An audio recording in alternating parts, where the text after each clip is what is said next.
Metabolismo glicídico e lipídico em situações extremas. Fome extrema. As situações extremas são aquelas situações que excedem o que é razoável.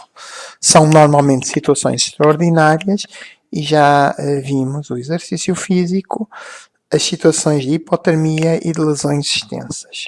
Vamos ver agora a fome extrema e mais tarde a hipóxia. Todas estas situações têm em comum a mobilização de reservas, quer as reservas glicídicas, glicogênio, ou hepático e ou muscular, lipídicas, os estereogliceróis, o tecido adiposo, lipoproteínas, eventualmente no músculo, e as reservas proteídicas, musculares, fundamentalmente. E, portanto, são situações que vão envolver vários órgãos. Muitas vezes aparecerá representado o tecido adiposo, como fonte de reserva dos estereogliceróis, o fígado como órgão central no metabolismo e o músculo representando fundamentalmente outras células, eventualmente também a célula muscular, conforme o caso, e como gastador, e ainda o que acontece no sangue com as lipoproteínas, glicerol, lactato e corpos tónicos. Quando falamos da fome extrema, não estou a pensar na situação normal em que comemos e depois temos algumas horas sem ingerir alimentos. Portanto, isso chama-se de jejum.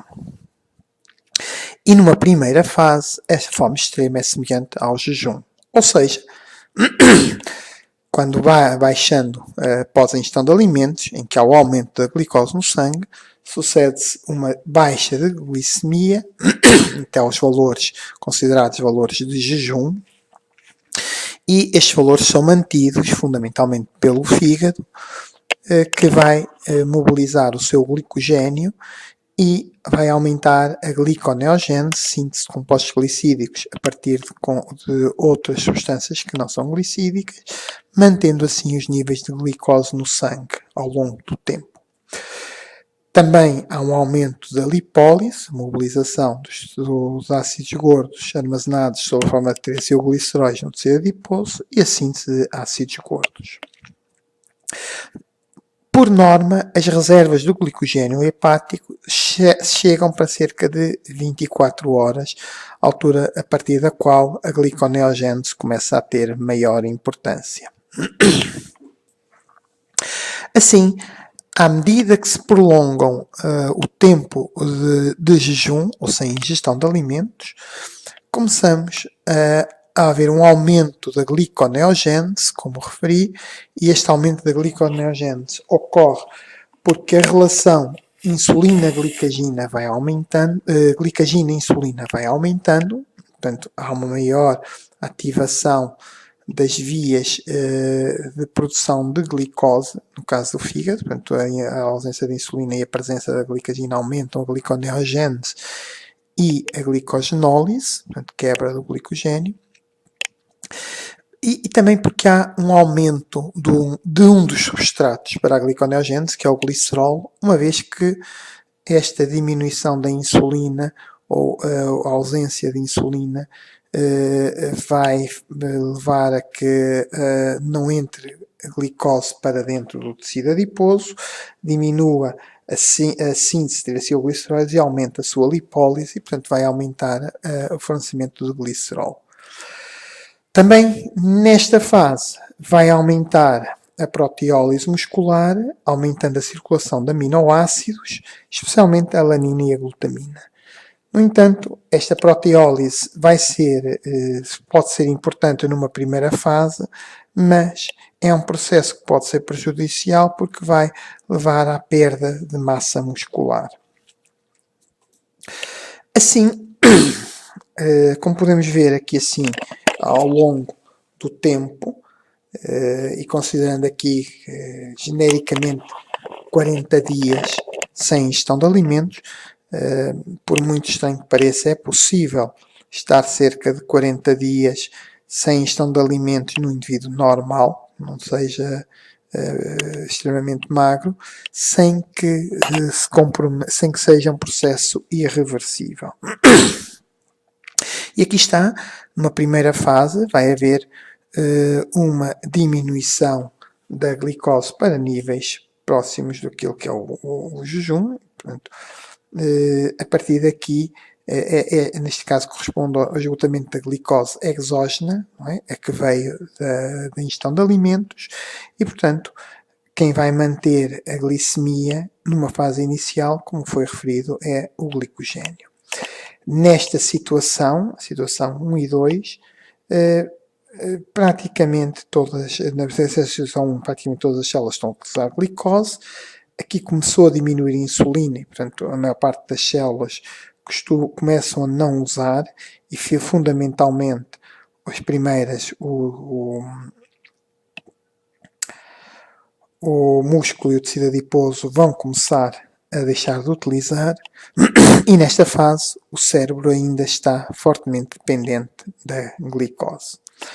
À medida que o jejum se prolonga, vamos vendo que diminui a quantidade de glicose obtida a partir do glicogênio hepático e vai aumentando a proporção de glicose produzida a partir da gliconeogênese, sendo que por volta, mais ou menos, como disse, referidas 24 horas, é a gliconeogênese o principal fornecedor de glicose no sangue.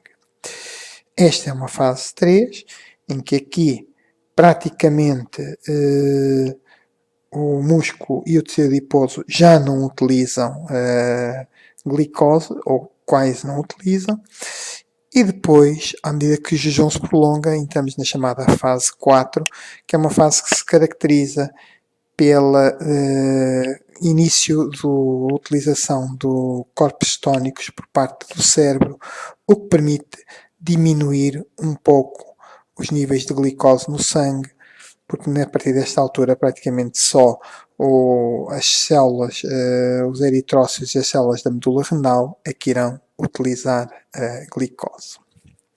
Portanto, nesta fase é a gliconeogênese é que vai manter os níveis de glicose no sangue.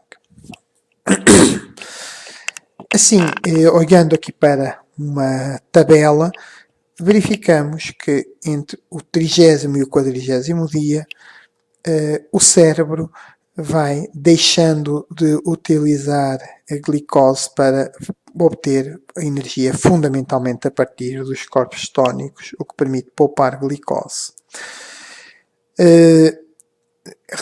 À medida que o jejum se prolonga, também diminui, numa fase inicial, há uma maior degradação de proteínas, mas essa degradação diminui, havendo sim uma grande utilização dos triacilgliceróis. O fígado também, numa fase inicial, liberta bastante glicose, mas mais tarde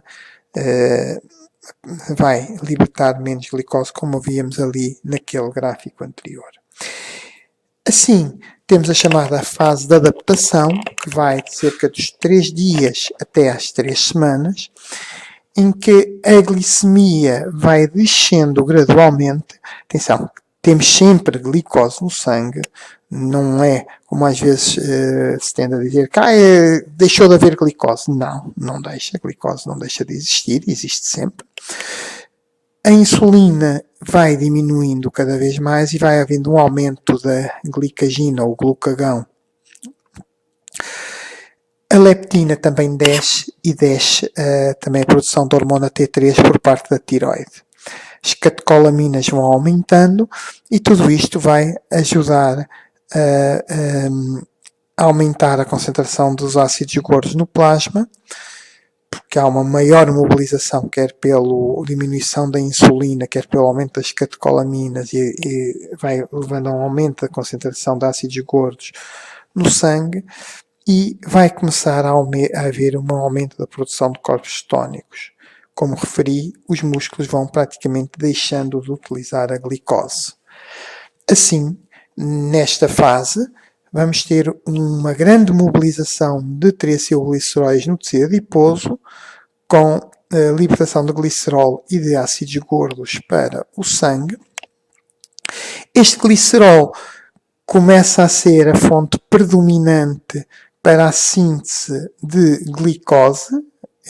Como sabe, a síntese do glicerol existe fundamentalmente no fígado e tecido renal, e portanto vai ser muito importante para a formação de glicerol 3-fosfato, que pode ser convertido em glicose e assim ser libertado para o sangue.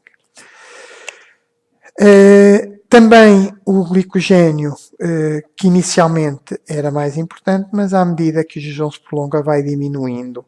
E, portanto, a utilização do glicogênio para a produção de glicose vai diminuindo, tornando-se mais importante esta produção via glicerol.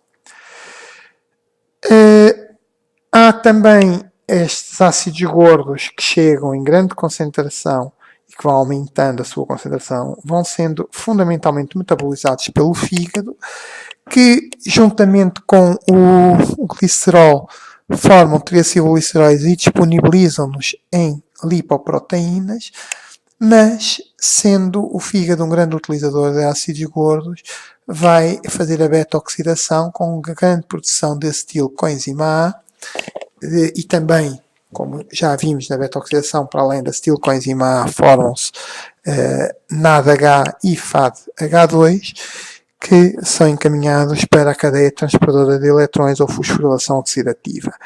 Isto faz com que haja um excesso de produção de acetilcoenzima A. Lembro que nesta fase não há produção de malonil, portanto, os ácidos gordos estão a entrar para dentro da mitocôndria pelo sistema da carnitina.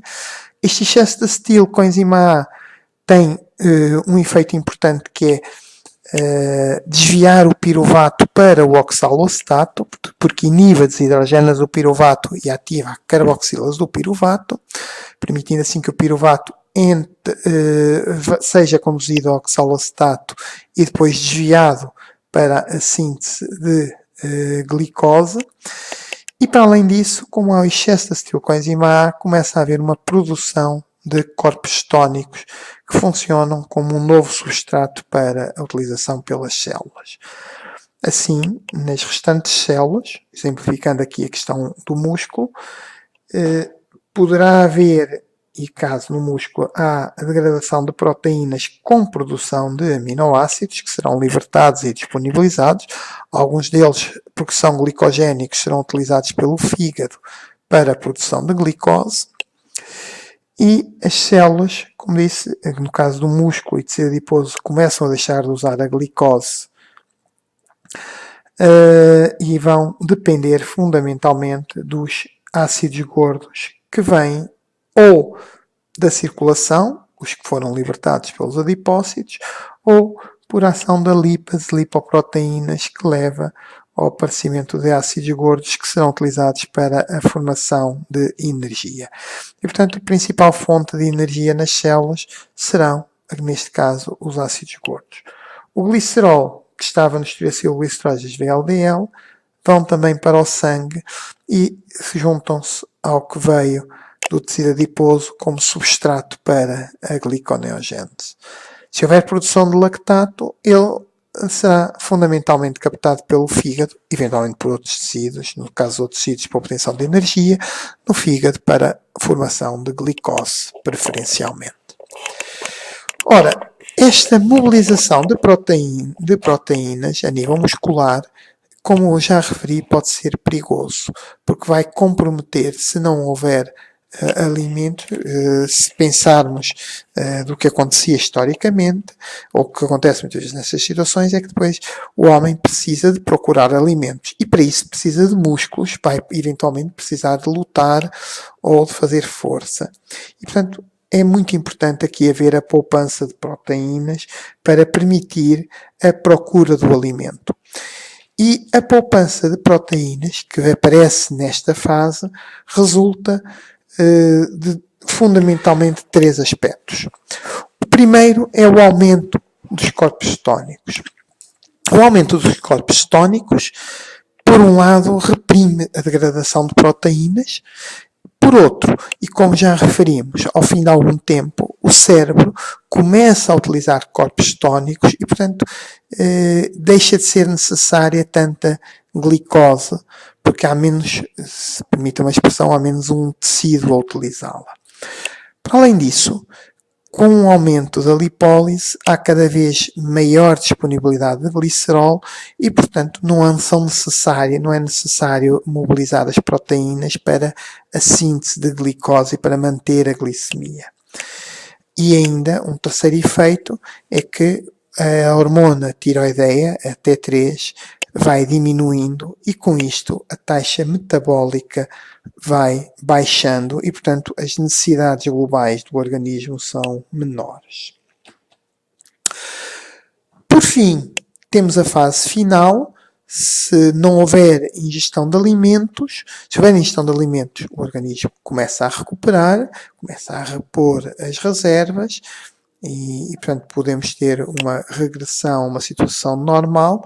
Eventualmente, um período muito grande sem ingestão de alimentos pode complicar a digestão e, portanto, às vezes não é fácil também, ao fim de muito tempo sem ingestão de alimentos, fazer uma introdução de uma dieta sólida rapidamente, mas se ao fim de cerca de 50 a 60 dias não houver ingestão de alimentos, entramos nas chamadas fase final.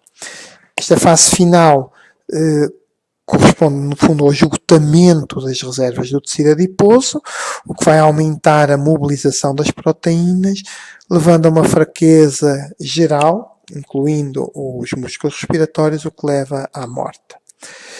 No entanto, no caso de morte por fome, o caso, por exemplo, que tem sido estudado especialmente nas pessoas que fazem greve de fome, verifica-se que a morte não vem normalmente pela fraqueza geral, mas vem por outros motivos.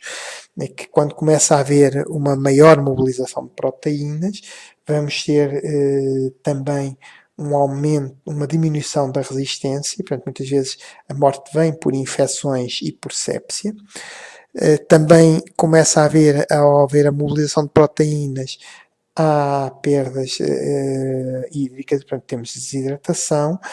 Podemos ter também alterações neurológicas e uma disfunção digestiva, portanto, perda de função com perda de água e às vezes a sintomatologia gastrointestinal. E muitas vezes a fraqueza não é dos músculos respiratórios, mas acontece por outros motivos, como sangramentos gastrointestinais, desinterias ou distúrbios eletrolíticos, ou eventualmente, como também já referi, o que acontece com maior frequência, em infecções. Genericamente, uma perda de 18% de peso é considerado como grave. Estamos a falar, no caso de fome, desta fome extrema, e a maior parte dos casos, uma perda de cerca de 40% de peso é muitas vezes mortal. Deixo aqui também, mais uma vez, algumas referências bibliográficas. Espero que tenham gostado. Se gostaram, façam gosto. Obrigado.